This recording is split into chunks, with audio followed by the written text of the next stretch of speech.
সম্প্রতি ডাক্তার কুশল এবং সুষমা রেজার বিবাহ বিচ্ছেদকে কেন্দ্র করে সোশ্যাল মিডিয়াতে ব্যাপক আলোচনার সৃষ্টি হয়েছে। এর কারণ হচ্ছে ডাক্তার কুশল এবং ডাক্তার সুষমা রেজা তারা উভয়ে সোশ্যাল মিডিয়াতে এসে আ মানুষের ফ্যামিলি কিভাবে মেইনটেইন করা দরকার হয় সে বিষয়ে কাউন্সেলিং করতেন। এখন মানুষের মনে প্রশ্ন উঠেছে যারা নিজেদের সংসারকে শেষ পর্যন্ত টিকিয়ে রাখতে পারল না, তারা কিভাবে অন্যকে পরামর্শ দিবে? এই প্রশ্নটা নিয়ে আমার একটা চিন্তাধারা হচ্ছে আমি বিষয়টাকে ভিন্নভাবে দেখি। সেটা হচ্ছে যখন কারো সংসার আসলে টিকিয়ে রাখা যায় না, অনেকভাবে চেষ্টা করার পরেও, সেখানে আসলে ডিভোর্স বা বিচ্ছেদটাই বেটার একটা অপশন। কাউন্সেলিং করলে তাদেরকে শেষ পর্যন্ত সংসারকে টিকিয়ে রাখতে হবে, বিষয়টা আসলে এরকম না। বরং যদি কোনোভাবেই আসলে কোনো একটা সংসারকে টিকিয়ে রাখা না যায়, তাহলে সেখানে বিচ্ছেদটাই হচ্ছে বেটার একটা অপশন।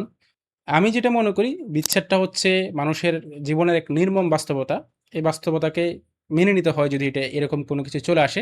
যদিও এতে অনেক সাইড ইফেক্ট বা নেগেটিভ দিক আছে। যেমন সন্তানদের ভবিষ্যৎ দুর্বিষহ হয়ে পড়ে বা সামাজিকভাবে আ তারা অনেক হেনস্থার শিকার হতে হয়। কিন্তু সবকিছু মিলিয়ে যখন আসলে কোনোভাবেই একটা সংসারকে টিকিয়ে রাখা যায় না, সেখানে জোর করে একটা সংসারকে টিকিয়ে রাখার চাইতে বিচ্ছেদ হয়ে যাওয়াটা হতে পারে কোনো ক্ষেত্রে বেটার অপশন। কিন্তু আমি আসলে এই বিষয়টা নিয়ে কথা বলতে চাচ্ছি না। এটা তাদের পার্সোনাল বিষয়। আমি আসলে যে বিষয়টা নিয়ে কথা বলতে চাচ্ছি সেটা হচ্ছে ডাক্তার কুশলের একটা পোস্টকে কেন্দ্র করে, যেটা তিনি ২০২৫ সালে তার ফেসবুকে দিয়েছিলেন।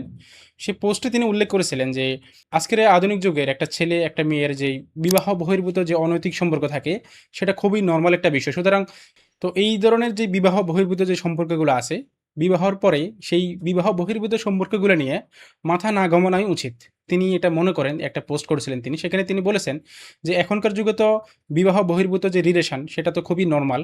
তো যেহেতু এটা খুবই নরমাল, তাহলে এটা নিয়ে আর হচ্ছে যে এত কনসার্ন হওয়ার কোনো দরকার নাই।" তিনি এর সাথে আরো একটা কথা এখানে জুড়ে দিয়েছেন, সেটা হচ্ছে ২০২৫ সালের সময় এসে ভার্জিনিটির যে কনসেপ্টটা, এটা নাকি একটা স্টুপিড চিন্তাভাবনা।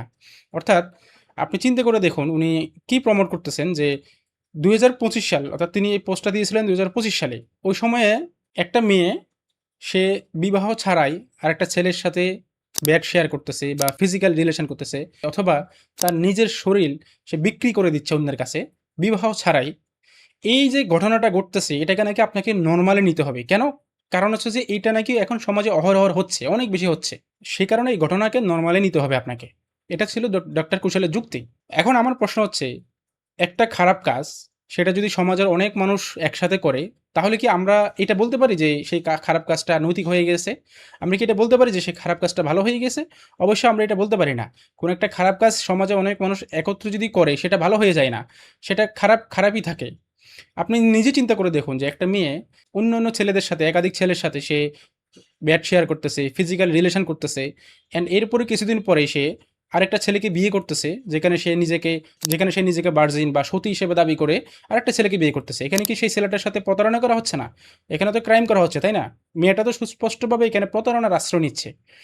এবং এই কাজটা একটা খারাপ কাজ। সামাজিক দৃষ্টিভঙ্গি থেকে দেখেন বা ধর্মীয় দৃষ্টিভঙ্গি থেকে দেখেন, উভয় দৃষ্টিভঙ্গি থেকেই এটা একটা জঘন্য একটা অপরাধমূলক একটা কাজ।